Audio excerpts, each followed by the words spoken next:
আমাকে যদি প্রশ্ন করো ইলিশ মাছের কোন পদটা তোমার সবচেয়ে প্রিয়, চোখ বন্ধ করে আমার উত্তর ভাপা ইলিশ।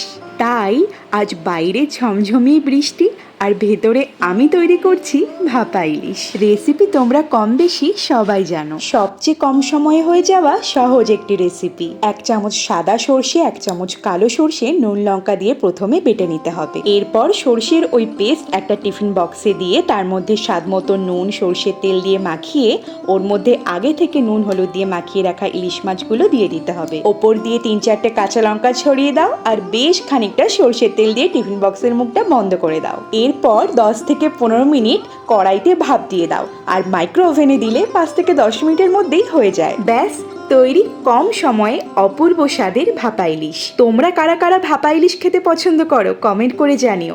আর তোমাদের ইলিশ মাছের বেস্ট রেসিপি কোনটা লাগে সেটাও কমেন্ট করে জানিও।